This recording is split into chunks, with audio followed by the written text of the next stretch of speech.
back to the Planet Soccer Podcast. We are here today on Black Friday, November 25th, 2022, after a England-US 0-0 draw, a game that really felt like a missed opportunity, to be completely honest, for the U.S., which feels really weird to be saying on the show today. I'm, of course, Reed. That's Dylan. Welcome back to the Planet Soccer Show. Dylan kind of said how I feel about it just now. It does feel like a missed opportunity, which is weird. What are your just initial thoughts on this match? Yeah, I mean, it feels like oddly the same conversation we had a couple days ago. It feels a lot like the Wales match in a lot of ways. I think we controlled probably 45 minutes of play. Probably not to the extent that we controlled against Wales, but we were certainly in a position to score and playing on the front foot for probably 45, 50 minutes of this match, much like the one we saw against Wales, and just unable to capitalize in those opportunities. In this instance, without a goal for us, without a boneheaded defensive error in the box. So I think in some ways you could argue this was a better result and a better performance in general, not only because of who we played against, but because we didn't have any kind of glaring errors on our side.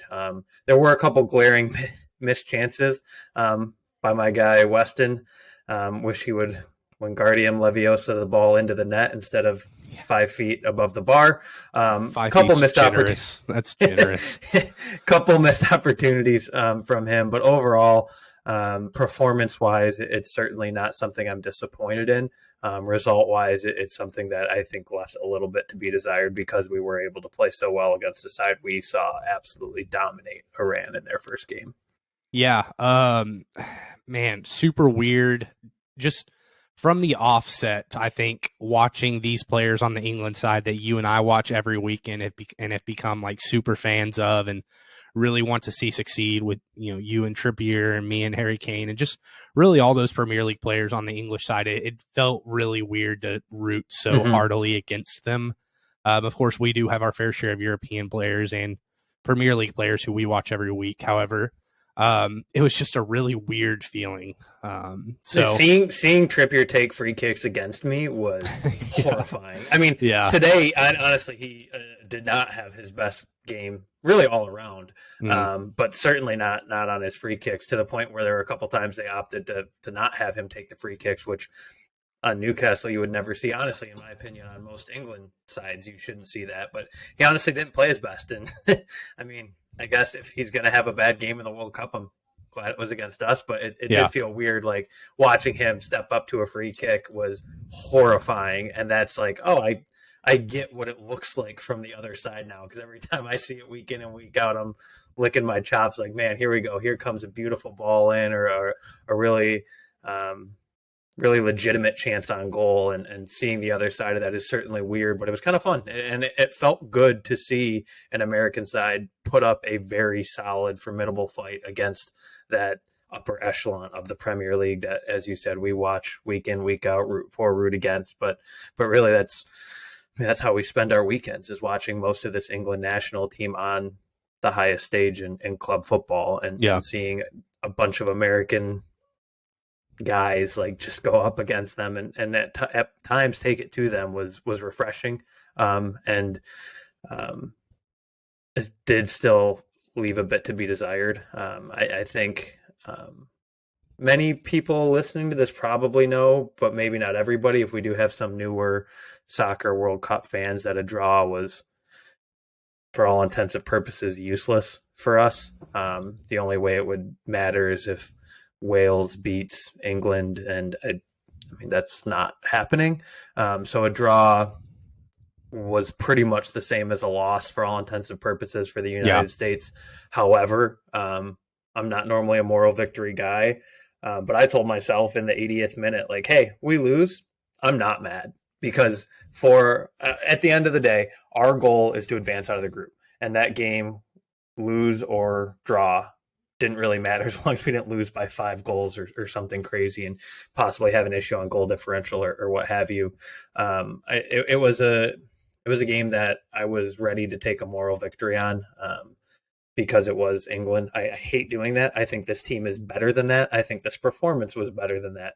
But realistically, after missing a World Cup in 18 and barely making it out of groups a couple of times before that, I mean, I think it is still a building process for the U.S. men's national team. I think this is a very big step in that building process, being such a competitive side against England team ranked in the top 5 in the world, and many people's probably not favorite, but like second tier favorite in this World Cup, and really taking it to them at times. So it was in some ways disappointing because we didn't get a true result.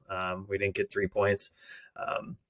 But at the same time, if we would have, just looking at this game in a vacuum, if you told me a month ago we were going to draw 0-0 against England, take it in a heartbeat. I think it's more the fact that it came off the backs of a disappointing result against Wales where we should have taken 3 points. So now there's that lingering question in the back of our head is, are we going to be able to do enough to get 3 points against Iran? Or are we just draw artists? Are we just a team that's good enough to not get beat but never put the next foot down and really put the pedal to the metal and win a match? And it's an Iranian side that we've seen is pretty formidable. So that question does start to creep in. But in a vacuum, it was certainly a pleasant result. I'll kind of leave it at that for now. I mean, I think we're all kind of on the same page. We're not disappointed, but I'm also not ready to do backflips over a draw when a win would have virtually seen us through. Yeah, I think it's funny that, I mean, there's so much stuff to talk about in this game, which is funny because it was a 0-0 draw. I think I'll put up the SOFA score, kind of attacking momentum. We reference it almost every game. I'll put it up right now. If you look at it, England came out and just knowing that they were the better side on paper and that they were probably more organized on paper. They came out and started off pretty strong. They kind of took it to the U.S., not ever in a way that I thought the U.S. was going to be in trouble really in those first 20, 25 minutes because they did look organized at the back and in the midfield. And Matt Turner has looked like which we'll get into, he's looked like he's really taken over this American goalkeeper crown, if you will. But once the U.S. settled in, they pretty much dominated the rest of the game, I would say, except for a chance here and there in the last 15 minutes for England. We'll go ahead and start with the lineup as we did last time. I know I say we'll start with the lineup 8 minutes in, but it was noteworthy here. We changed formations. We went to a 4-4-2, which for those of you who don't know, 4-4-2, it's 4 defenders, 4 midfielders, and 2 typically central attacking forwards or strikers, if you will, center forwards. So I really liked the shift in formation, and we saw it play a huge role in the improvement of Weston McKennie today. Yes. Moving Timothy Weah, who was the right-sided winger in that game against Wales, more central, gave McKennie much more of an opportunity to play inverted or overlapping, depending on what he saw fit. I think opening up that space for either him or Timothy Weah to use that corner over there where the right winger would essentially normally play, or allow Des to overlap both of them and play in that space. It opened things up, I felt like, for the U.S. And what game were we watching where I texted you? It was Canada's game. Yeah. And we were talking about how more free-flowing they looked on offense. Yep. And we were talking about how it was a mix of pace and space. And today, the U.S., props to Canada for me having to say this, but we looked more like the Canadians today on offense in the way we utilize space and the way we moved forward, which I thought was pretty... I hate that. I know. We shouldn't be here, but we're here. Yeah. But you're right. Like your point is super valid. I think when watching that Canadian side, it was a team that I don't think we have quite the pace out wide that they do. I mean, Alphonso Davies is probably the fastest player in the Bundesliga. Yeah. And we don't have anybody quite at that level, but we have enough pace to play a similar style. And this was another time, like I looked at the lineup again and I went, okay, Greg. Like, all right, like, I like this. Like, and this time he didn't completely infuriate me with his substitution decisions. I didn't get Shaq. I'm telling you, man, Jordan Morris would have changed that game if he had like I didn't get Shaq Moore. I was in the moment like, what are we doing? Like Dest had been playing really well. Shaq Moore I have never been very high on, but like to his credit, like he played a very fine 15 20 minutes, whatever it ended up being with stoppage time. Like he played a perfectly sound match when he got in. Like it wasn't anything knock your socks off, but also didn't like necessarily he didn't screw cost anything us. up. Yeah, right. And that was kind of my concern when we brought him on. So from a Greg perspective, I was overall pleased with his decision making. I think this formation fit the style of play we had to play in this match really well. I don't necessarily know if it's how I want us to come out against Iran. I haven't quite fully decided the best way to attack, like personally my best way to attack that game, but against this England side, I think the 4-4-2 made all sorts of sense. I think the only thing I may like to see against Iran would be a little more Gio Reyna. But again, we've talked about this numerous times now. I don't think his best position is a position that will exist in a Berhalter system. So maybe he is best used as a super sub. So maybe that's something I just need to get over while Greg's our manager. Hope we don't go on some miraculous run if we're really trying to push at 26 to the point where we'll keep Berhalter and hopefully bring in a guy who can utilize Reyna more. But when Reyna did come on, he had an immediate impact on the game, and I think him and Aronson coming off the bench is, it's got to be the best bench presence we've seen from an American side in a long time ever. Maybe like as long as I've been closely following the U.S. men's national team. It's the most impressive bench presence I've seen. So there is something to be said to be saving those legs, especially in this World Cup where we've seen the second half have so much more scoring action. I think going into the game, I think I saw on Twitter, going into the Netherlands game, 13 of the last 14 goals were scored in the second half in the World Cup. So there is something to be said about maybe saving some of those legs and bringing guys like that on late. So maybe Reyna starting next game isn't the answer because he did look very good when we brought him on today.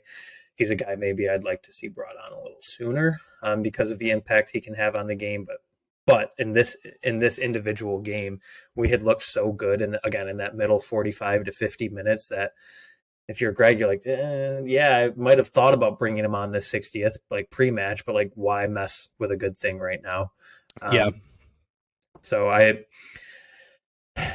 here I am again after a match defending Greg begrudgingly, but I do think he overall put a pretty good managerial performance together. I think the change in formation was really important to our success today. Well, relative success today.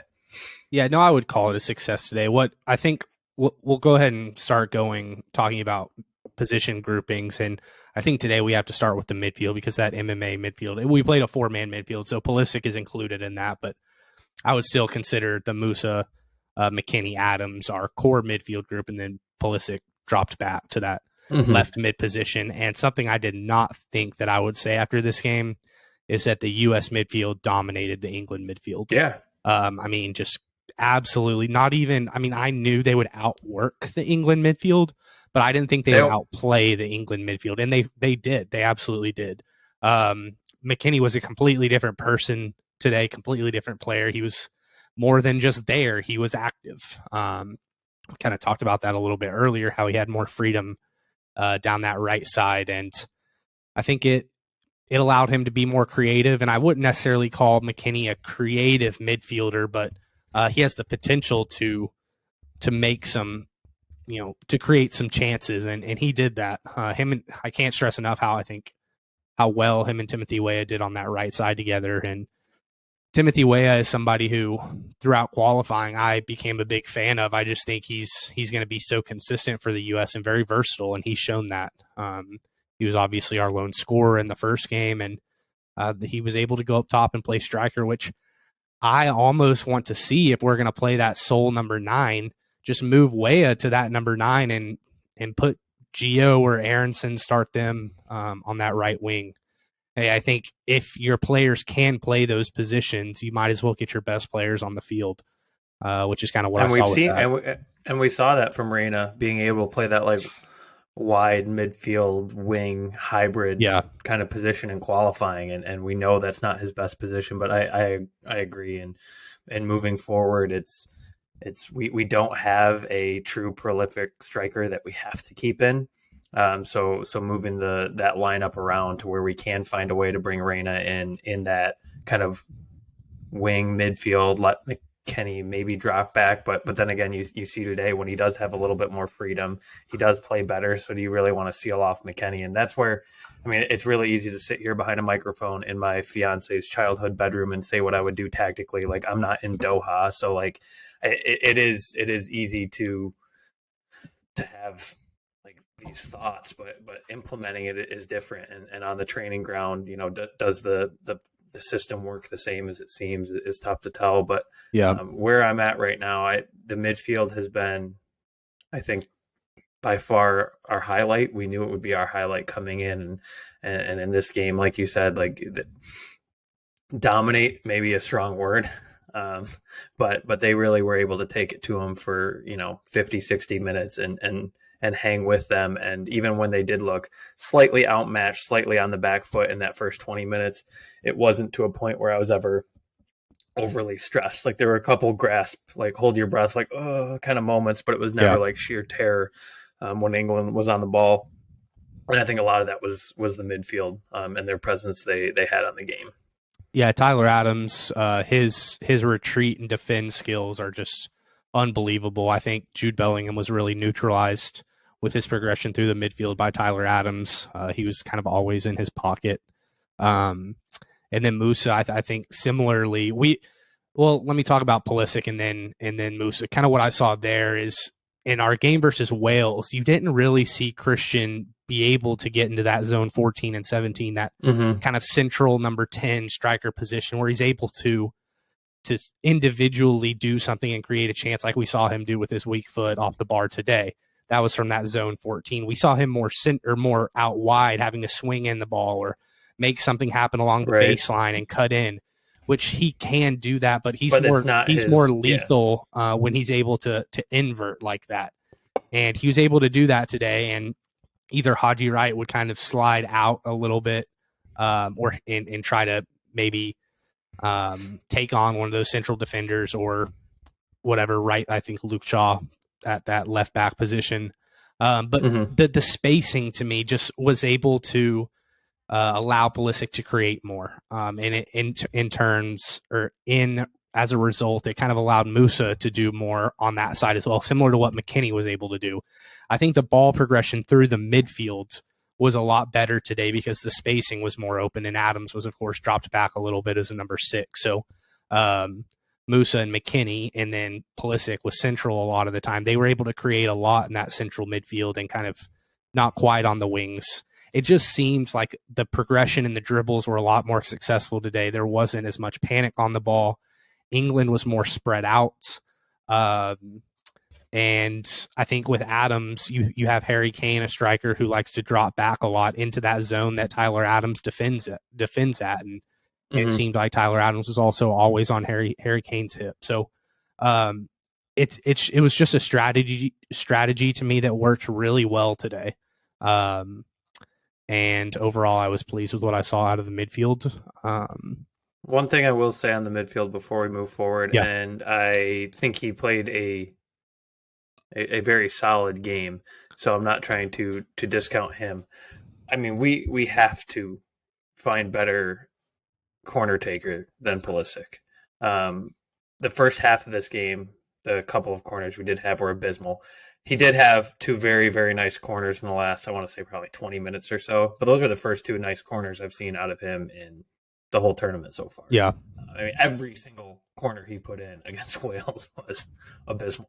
And even the couple that he put in that were nice balls today, there was nobody even remotely on the end of them. There was nobody remotely on the same page. And that's something that, as I am giving Greg all of this credit for the kind of, honestly, progression I've seen from this team since the end of qualifying, that is one frustrating thing. But I think that could also be something attributed to the lack of training time immediately leading up to the World Cup. But I need to see some very clearly training ground, set pieces created for goals, plays moving forward from this team. Yeah, who Because knows when the last time Pulisic took live corners in a game where, we've talked about his lack of playtime with Chelsea, and that's definitely showing on set pieces. And it's really frustrating because like so much of our build up at time, well, not at times, a lot of the time is through the wide areas, which a lot of times will result the inadvertent goal there is to get a corner or sling a ball into the box. But a lot of times if you're going to those corner flags, you're looking to get a corner, but what's the point of getting a corner if that's the result we get? And I feel like that kind of halts momentum at times for us when we do have that build up in momentum, when we just have a set piece taker from those corners that just it's not clicking. And maybe it's not on him, maybe it's on the guys in the box, because as I said, he did have two very nice looking balls late in that second half. But that's one frustration point. Really the only frustration point I've had in this midfield so far is the fact that Pulisic taking those corners has not worked out for us. So that's something I don't expect to see the corner taker change, but I would like to see something strategically change there, because it does feel like a lot of wasted opportunity. Yeah, I'm going to go ahead and read off just the last thing. Read off the ages of the attackers and the midfielders that we played today. 24, 20, 22, 24, 19, 23, 22, 22, and 24. Those are the ages of the front six that we played, plus the two subs that we brought in. So it's very encouraging that they were able to hang with an all-world English midfield. That's where this individual result for this individual World Cup, all intents and purposes, means absolutely nothing. Yeah. But as a squad building, moral, they say in college football, program wins. Granted, this isn't a win in the sense of 3 points, but this is, in my opinion, morally a program win. Like when it happened in 2010, we've all seen the not New York Times, whatever that New York tabloid is that says U.S. wins 1-1 versus England. Like we've seen people bring that up as a joke, like that's how we're acting again. But like that one felt different. That was like the end of or close to the end of a generation. That was Howard on his back legs. That's Donovan and Dempsey on the back end. But like this is a young, exciting American team that is supposed to be that golden generation, if you will. So I think this is a lot more appropriate time to celebrate a somewhat moral victory. Again, this tournament, it means absolutely nothing, but moving forward, I think this is something that can give a lot of confidence and be a very good learning experience, especially for that young midfield and attacking presence. Yeah, absolutely. I think if you look at let's talk about, so the American fans out there, not similar to us who follow the sport very, very closely, like we knew that, okay, we could potentially get a result out of this. Like we're not that unmatched, but I think most of the country thought this would be huge, like massive. So the headlines tomorrow, or even some of the headlines that I've seen today online, at least in America, are talking about, prolific result out of the U.S. And I'm like, yeah, but like I said at the top, it felt like a missed opportunity because we came out and played the game that we played. And then you look at the headlines out of England, and it's like three lines abysmal and draw versus average squad. And I'm like, okay, shut the hell up. Like, you got to give us a little bit of like we had 9 out of the 11 starters in our lineup playing for a team either in the Europa League or in the Champions League. Like, we're not that bad of a squad, you know? So it's kind of funny to see what the expectations were versus what the outcome was. So moving on to I don't think we talked about Haji Wright. He was serviceable. He was fine. Again, same as Sargent. He was there. He didn't. I didn't hate anything he did. I don't think he overly capitalized on any opportunities. I think you could argue that Sargent in the first game had the best look of the two with that header in like the 10th. I would have liked to see Sargent get more of a chance in a 4-4-2, because I think he excels. Fits his profile. Yeah, he excels more not being that lone striker. in my Yeah, no, opinion. I agree. I get why you went away from him because he did disappear for 60 minutes in that first game. But I do agree. I think this form or this formation, I should say, would have fit him a little bit better. But Haji Wright was fine. I don't. But that's kind of our problem, and that's going to be the storyline for the U.S. even moving forward. As much as I love this side, is all we have is serviceable strikers, and to be a actual contender, like you and I had talked about that, I think earlier in the week, like 2026 is a time we have a chance to actually contend, to make a run. Mm-hmm. Not necessarily saying we're going to win it, but to make a run. But right now, this exact team 4 years from now cannot be a legitimate contender because we don't have a goal scorer. Yeah, well, Jude Bellingham was like 13 in the last World Cup, so in England.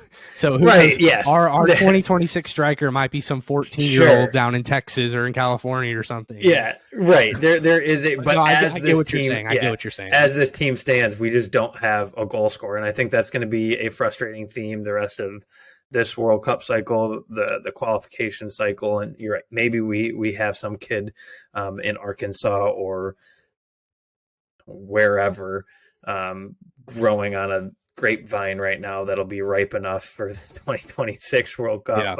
But right now, that is our biggest question, and everybody knew it coming into the World Cup, and it's been very apparent with one goal in 2 games against sides that we controlled at least 50% of each game in. And just weren't able to capitalize. So I think that'll be a frustrating theme going forward, but it was a theme we knew was going to be predominant throughout this World Cup. Yeah, agreed. Let's go ahead and move on to the back 5, and I'm calling it the back 5 because Matt Turner played like he played like an outfield player today. He was a couple times too much. Yeah, sure. A couple times he scared me a little bit, but he got the job done. But it ended up, I mean, he looked like Allison on the ball every once in a while there, like straight couple times he looked like me on Sunday League playing goal as like a substitute keeper. But for the most part, I mean, I was very pleased and impressed with Matt Turner. Throughout the qualifying cycle, he was always my preferred keeper. I understood the concerns about him on the ball. He didn't always look pretty today, but he never really made an error. There were a couple of clearances that were horrible clearances that went out of bounds 5 yards past where he kicked it. But if those are the mistakes he's making and not poor passes right to the pressing forward, like those are mistakes I can take at this point in time, especially with his shot stopping ability. So I mean, Matt Turner was class today. I was very impressed and very pleased with him, and I was kind of felt validated, as somebody that was a Matt Turner guy through and through qualifying and was told I was crazy. It was really nice to see him step up when needed today, and it was a very pleasing effort from him. He's definitely taken that U.S. keeper position by the balls, to be very crude and to say it how it is. It's funny. He looked much more comfortable on the ball when he was able to get it to Tim Ream other than Walker Zimmerman. And that says a lot about how the center back pairings worked. I think Tim Ream, obviously, I knew who he was, and I've watched him at Fulham, and I knew he's been good. I don't know why I just never really considered him as a center back for the U.S. because Greg never played him, actually. Right, because exactly Greg just... and it wasn't a thing we saw. He's the United States' best center back, and it's not a question. Healthy center back right now. I think if we had, say a Chris Richards to play with Tim Ream, I think that would be a really excellent center back pairing. And I don't know how old is Tim Ream. He's like 34 or something, isn't he? Yeah, he's up there. I don't think he's that old, but he's probably not like gonna be on the next. Yeah. Oh no, he's 35. He is that old. So he's not gonna probably be around. Market value of $1 million. No, he's been fantastic though. You can tell that him and Anthony Robinson play on the same club team. They look fantastic together on the left side. Anthony Robinson, I thought he had another really, really solid game. I'm really pleased with the way the link up has been with our fullbacks and the midfield or attacking players, depending on which game it's been. It's been with the midfielders more so in this one, and then kind of with the wingers more so in the first game. However, Serginho Dest, props to him for not picking up that yellow card because we really need him for huge. Yeah, we really need him for the Iran game, and he looked pretty pissed coming off. He did. He was visibly upset, and I understand. And like if you told me he got subbed off in the 75th minute or whatever it was pre-match, I was like, yeah, he's on a yellow. It makes sense. Yeah. But and I'm sure you told him that at the beginning of the match. It could have been a very scripted substitution. It could have been like, hey man, once we hit past the 70th, first stoppage, you're off. We gotta save you if you don't have a yellow yet. You get a yellow this game, like we'll ride you till the wheels fall off. But if you don't have a yellow come the 70th, I gotta pull you. We gotta save you for Iran. Yeah. Especially because at that point we knew Iran's a must win.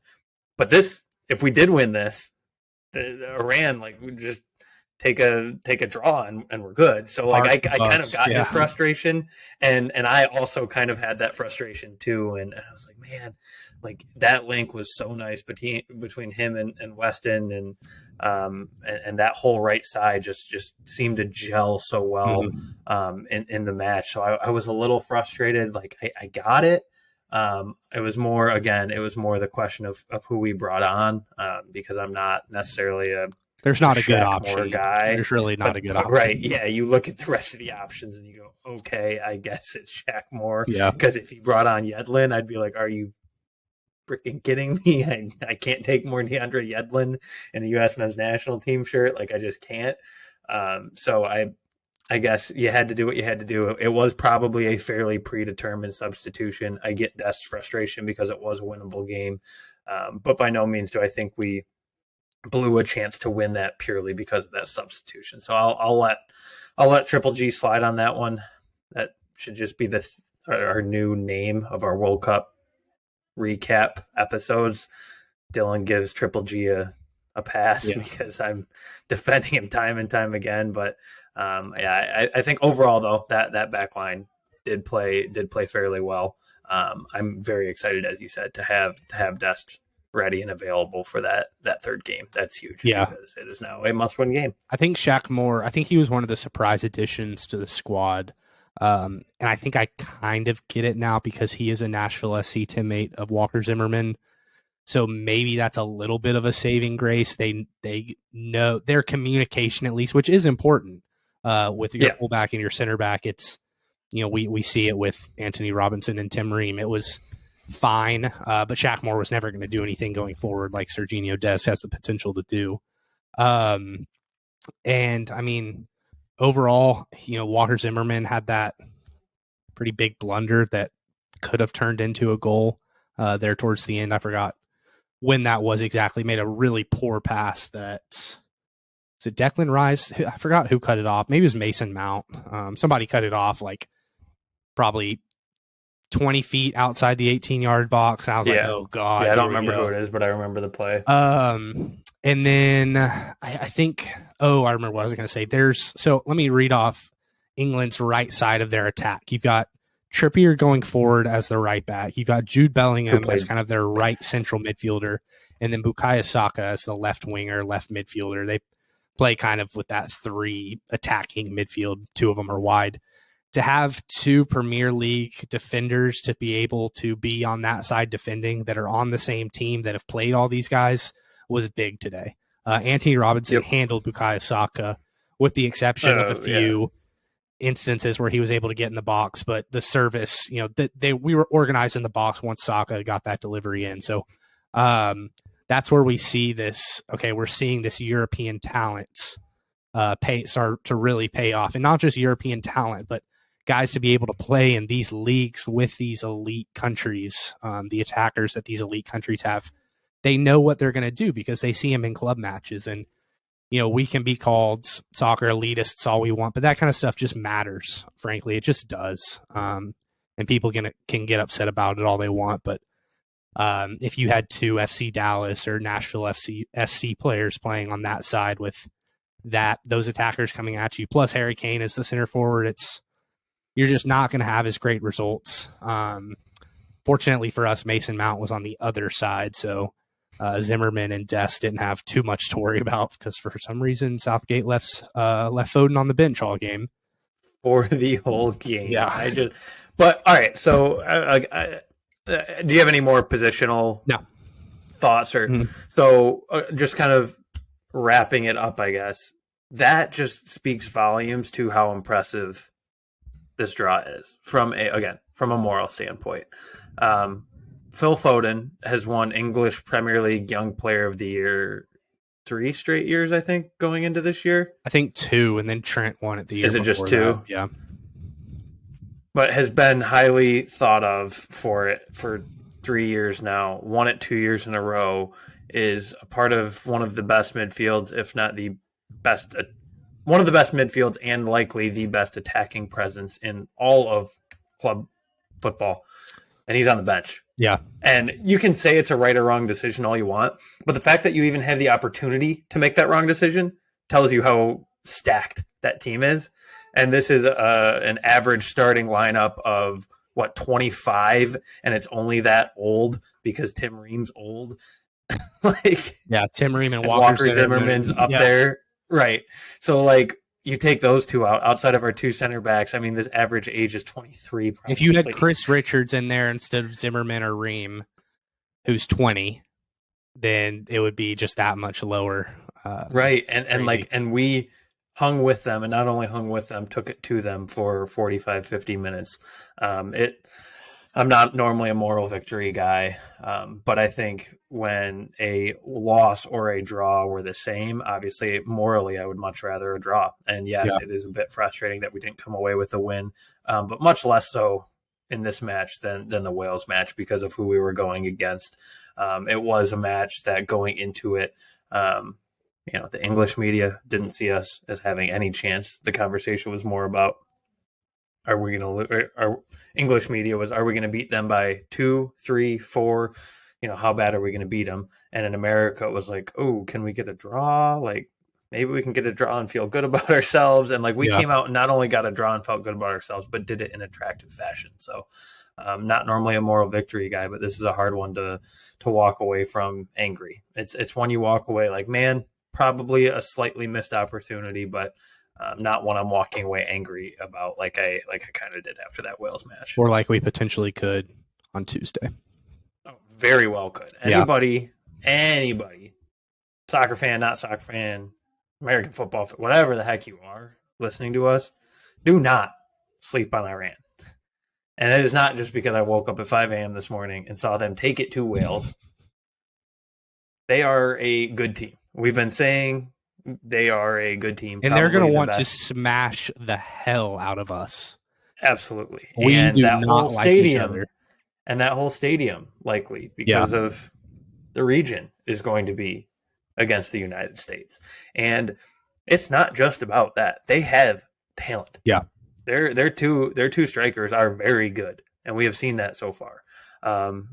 As Moon went down, just like I wasn't wishing injury on Harry Kane, not wishing serious injury on him, but the U.S. will have a much better chance if he is not on the field. If he is on the field, I think it is a very scary matchup. A matchup where a draw doesn't do it. Yeah. We need 3 points, and I think that's what scares me the most is how Iran will be able to sit back. The one thing I that does give me hope is when they did just sit back against England, it did not work for them at all. And I don't think it was strictly overpowering talent. I think part of it was that is not the way they're best suited to play. So I think it's likely we see them not just park the bus and do try and play their style and their game plan as they would against an average team. And I think that could open up some opportunities in the counter. And I think that's where we will really have to look to score. Because I don't think it's necessarily a situation that, yes, a draw is good enough for them, but I don't think it's going to be your typical a draw is good for them and they're parking the bus. I do see them wanting to play a little bit more free-flowing game than people may expect because it's what fits their style best. Yeah, it'll be an interesting game. I think Iran's played 2 different styles in this World Cup, gotten drastically different results in each way, but I think the U.S. is going to be they're different. They're a different side than Wales. They're a different side than England. I don't really know what the best way to play this U.S. team is because they could not score any game and they could also go for 4 at any point. So they 3. Okay, 3. Yeah, I'll give you 3. I don't know if I see 4 goals on this side if we're playing any team that's qualified for the World Cup. Yeah, except for Costa Rica. Apparently Keylor Navas is just bad now, Yeah. so maybe Costa Rica. Yeah. Looks like USA opens up -115 versus Iran, according to, I think I'm on FanDuel. We're playing for a win. Yeah. I mean, I have to. Again, don't sleep on Iran. But at that point, you're telling me it's a coin flip. I would take our talent in a coin flip over their talent. Yeah.